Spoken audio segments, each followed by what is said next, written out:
Well, I think you can see, I mean, we've probably only been out here like, I don't know, 20 minutes, half a, well, no, at least half an hour. But we're getting quite a nice curve going on there, and you know, there's a hell of a long way to go. But I know that you know, a lot of luthiers would be like horrified using this, but they should really give it. You know, I'm no snob if I can do something in like it saves me like 2 hours to do something. It makes the job a lot more interesting, and I really don't think it is a bad tool to use.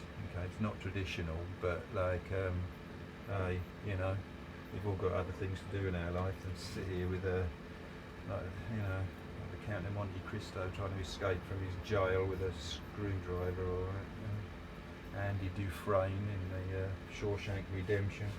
But yeah, so let's carry on, and I'll get back to you. Well, I've been at this about 4 hours now, and yeah, it probably looks better in the pictures than it does in the flesh, kind of thing. Basically what I've just done, I've been roughing it to shape, and you know, just roughly getting things right. So first of all I did this side, then this side, then the inside, and just getting it roughly right to get an idea of what the final carve would be like. I mean, there's stuff that gives you clues, you know, as you, like I said before, as you do the bits you're fairly confident of what they are. I mean, I knew this was about, this curve along here came in about 40 mil. Well, when you look at the upper part of the lyre arms, you know the curve's got a meet in the centre, so it flares out a little bit, so draw a centre line up there. All sorts of things, just you know, like I say, do the stuff you can, and it might give you a clue as to what else happens then. So what I'm going to do next, I've actually started on the bottom here trying to get this, and if you look at the picture of it, you can see what sort of profile it is. So I've done this, flattened, thinned these edges out a bit, so you've got a lump in the centre. What I think I'm going to have to do now is cut the scrolls in here. Let's see how that roughly goes.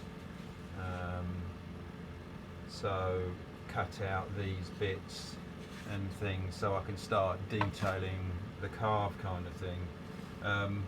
Slightly depressing thing is that, you know, you've got to do this 4 times. Once on the front, hollow out the back, and then you've got to repeat the whole process again for the back one. You know, it is you know, a giant task, and I would say, you know, we're not even an eighth of the way there yet with the work that I've still got to do on this. So it's kind of nice to organise it that, yeah, to do a bit of this, you know, pick up the neck, do the fretboard or something or whatever. It's like when I was getting fed up of doing the sides, you know, I started doing the neck, you know, started getting some job satisfaction that way, if you like. But yeah, as the detail blocks in on this, what we've got to do is thin down these arms, make them less fat, less thick, because as you come round to this swan neck here, the thing gets back up to full thickness. So there's definitely a thinning of these lyre arms as it comes down. So that's something I've got to do. But yeah, just keep building it up and up and up, and you know, it seems to be a never-ending task. And when you start getting it done, it's quite exciting. You know, you think, oh, you know, that one's done. So, yep, okie doke. To get things to rough shape now, I've tackled one of these swan necks, and you can see that that we're roughly getting there. And like I was saying, it's kind of important, you know, if you can't really see what's going on in certain areas, do the bits that you can see. I mean, for instance, on this swan neck, you can clearly see that there's a radius curve down here, sort of thing. So that was the first thing I put in up here, like a radius curve down to a depth. You can see from the longitudinal section here that the lyre arms actually get thinner as they come down. So once you've put the, you know, like the radius drop on this point here, you kind of think, well, okay, from about here all the way around, it's got a steady fall on it till you come to this here. So it kind of, you know, once you get this bit looking right, you can, you know, you can guess the rest, sort of thing. It's not going to be exactly like the original, and I'm sure the ones that Orville Gibson made weren't all the same, because, you know, he had just basic tools kind of thing. He didn't have any copy carvers or things like that. Probably didn't even have any routers back then, so we've got it far luckier than him. So these are the tools I've been using. Nothing fancy, to be honest, apart from my little smoothing plane, which is handy for getting out the, you know, the rough stuff, sort of thing, and leveling everything off. I've got a gouge that I'm using, limited. My two files, my cheese grater round file. Funnily enough, the profile on this is the same as that. Basic chisels. I don't have too much fancy stuff, to be honest, for this. And probably the tool I've been using quite a lot to do the very tight curves around here is just a Stanley knife, and going around and shaving it out slowly. One thing I probably could get is one of those like carving burrs for a Dremel tool, sort of thing. I haven't got any, but that might be handy for doing. I'll probably order some, depending upon how much they are, being the tight wad that I am. So yeah, it's just slow, but you know, we've got that roughly. Got this one to do, then these two, and you know, it seems to be like thinking, oh God, how the hell do I carve the back out? But there is a really good trick to doing that, and in order to use that trick, you need the top pretty close to the finished result. I mean, basically, you do it in the drill press, which you've seen me use. You put a stop, like a little dowel plug, right underneath the drill bit. Then you adjust the amount the drill bit will go down to within about 1/4 of an inch of that stop. So if you put this on the stop, and you've got the drill bit above that's going to stop 1/4 of an inch before the dowel stand you've got underneath, you can just drill loads of holes and hog out most of the wood to get down to the depth you want. But in order to get that accurately, you can't go doing all that and then finish off this. So you want this like within final sanding distance of where you want to be, and then you know, you can do the inside quite quickly. So we leave it there today. You know, I think it's starting to look, you know, there we've got the sides and whatnot there, and we're starting to get with what looks like a musical instrument now. So I'm getting quite happy with it. I'm much happier now that I can see that it can be done. That's nice. I mean, okay, we've got another one of these to make for the back, and I'll be doing that in mahogany. I'm kind of a bit, yeah, I almost wish I'd made the neck in maple. I almost wish I'd made the neck in maple, because I mean it was going to be mahogany, which is apparently what the original was. But then we had to change to these sides because the mahogany I cut was shit. But we're gonna have a mahogany neck. So I'll have to have a mahogany back on it. But I think if I'd have had my choice, I'd have liked to have gone for a finished, you know, a finished colour like this all over, which would have been nice. But oh well. It may look even better with the mahogany back. Who knows? So there we go. See you tomorrow, and thanks you very much for watching.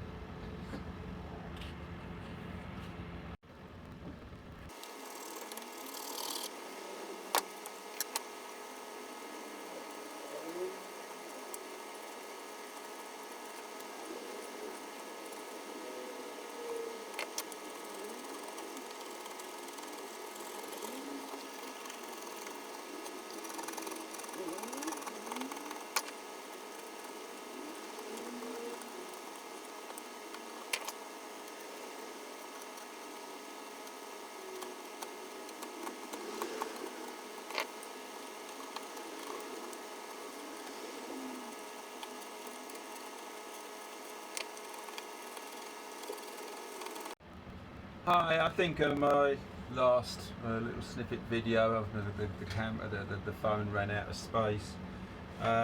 So just a quick recap.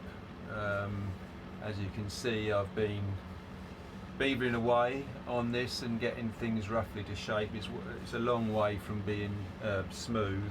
I'm just working on these cutaways now, so I've marked the end of the fretboard on here, and I can do a rough curve to that. Of course it won't be finished off. We're getting the end blocked in kind of thing, so it's getting to the right shape. I actually did carry out one of my promises, and I got a set of carving burrs for the Dremel, and quite pleased with the way they work. Just a little demonstration here.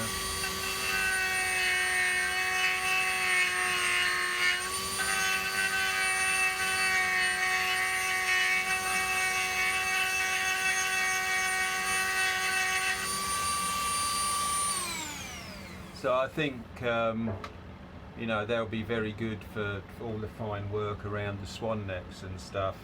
Usually I buy stuff after about 5 minutes of use. I think, oh, that's bloody useless, and put it in the spares bin for a while. But I think for going around these bits and things, it will be really nice to finish off. One bit of advice I'd say with a Dremel, or one of these, like what do you call them? I don't know, multi-tools or whatever. Don't be tempted to buy a cheap one.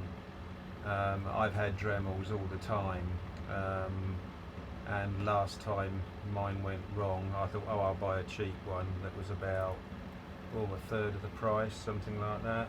Probably even less than that. I think it was, you know, from one of these like mass tool suppliers sort of thing, and it was absolutely hopeless.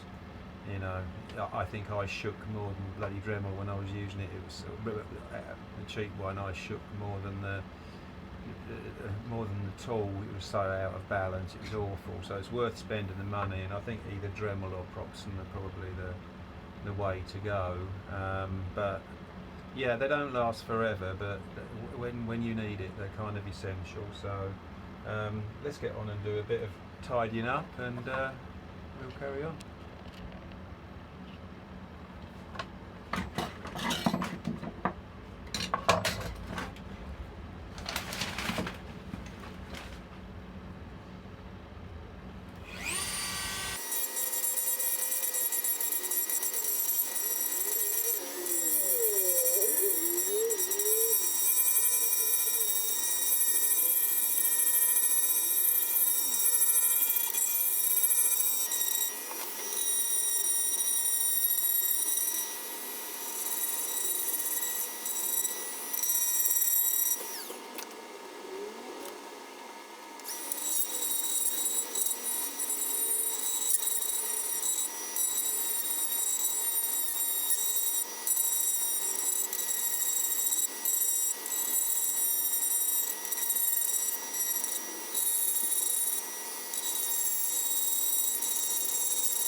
Yeah, I think they're going to be really a handy asset. Anything that saves your thumbs with this sort of thing, but literally after like a few minutes, you know, as you saw there, you know, I've got that pretty close to shape now. Obviously there's going to be a lot of handwork finishing it, but with this, doing this kind of thing, anything that gets it, you know, I mean, that's a fairly accurate tool to use. It's as accurate as a hand carving thing. So, you know, anything that makes it quicker and easier, you know, makes the build more exciting, you move on quicker. So, yeah, I'll just carry on beavering away and get back to you.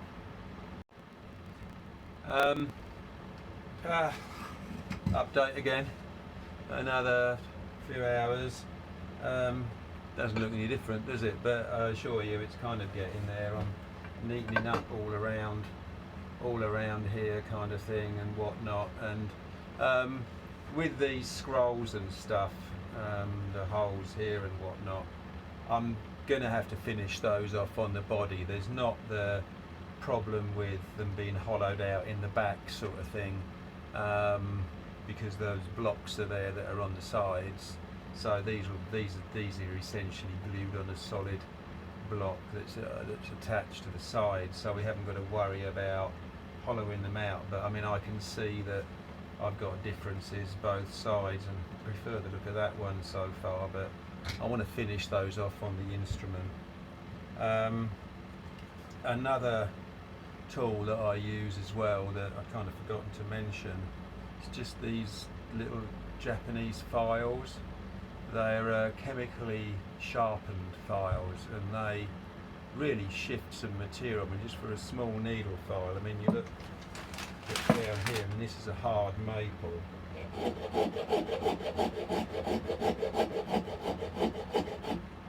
And just in a very short time, you can remove a lot of stuff. I think I bought them from Crimson Guitars, I'm pretty sure, but they're chemically sharpened, but they're not like a traditional file where they abrade stuff off. They're more like shave stuff off, and they're indispensable when you need them. And then they're not that, they are quite expensive, but not that bad and worth having. So, but for getting down in these areas here, no problem at all.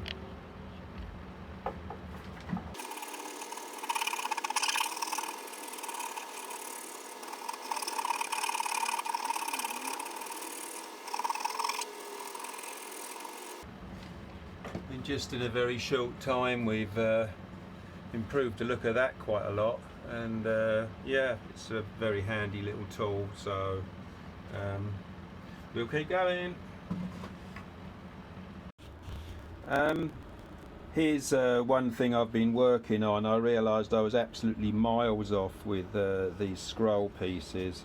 And I look at my original template. I mean, I've actually cut this one. I was much too small. Here's the one this side and the one the other side. You can see I was starting off with this kind of thing, and thought, oh yeah, that's about right. But when I actually looked at my template, I thought, oh crumbs, I'm just not doing the scrolls big enough. So I've drawn round there now, and we can see that, you know, I'm pretty accurate to that now. But when we flip it over this side, you know, I've actually got quite a lot of material to take away. So I'll draw around there now, and also this part here, both sides. When I was talking about the scrolls at the top, I'm in the same place. The one I actually was less happy with is closer to the proper line than the other one, which again, that's not too bad either. I mean, we're in the ballpark, but you can see there's still quite a lot of material to take off the inside there. So I'll be tidying those up, I think, now after a cup of coffee, and yeah, more of the same. Well, phew, I'm pretty much exhausted. Been on this again for at least another half day, but I think I've got it to a stage now where it's the right shape. I mean, it's nowhere near a good enough finish, obviously. But what I've been doing is cutting these holes out to this pattern, and up here and there. I'm not too worried about getting these swan necks like really nice yet, because if you look, they're quite flexible, quite wobbly, and I don't want to risk breaking them off. If I'm overzealous filing or sanding or cutting or whatever, but it doesn't, you know, I may as well finish them off when they're glued to the sides. And you know, the majority of this like swan head is actually glued to a block, so then they'll be a lot more solid and I can finish them off. So when the way I finish this off, well, you know, the tools I used, files, you know, this like burr carving thing, just this little file, which is fantastic. But the problem you get with any like rotary tool or anything like that is the surface tends to be wobbly, because you know, you cut trenches and things. So wherever I could, like, you know, to finish off, I'll use this long file that will level it all off. Or surprisingly brilliant is sanding blocks, just simple stuff, you know, different size blocks, and go over. It doesn't take long actually. I mean, I know I probably haven't got the shape particularly accurate to the original, although, you know, I've only got pictures to look at. There are a few little cock-ups, I think, not quite sure yet, but you can see here that I've probably routed too far there, but I don't really know yet. I mean, you know, you can cut little bits out and glue a section of wood in, because you've got a nice straight grain and you'll never see it. But equally, I might have gone a bit too far there. Again, the same thing. I'm not too bothered. So what I'm going to do now is we're going to get, you know, the depressing thing is that's less than a quarter of it done when you consider the back and the front. We've got the inside to hollow out next. So what I'm going to do is mark the, you know, put it on the sides, mark the inside to know my limits where I can go, and then we can start doing the back.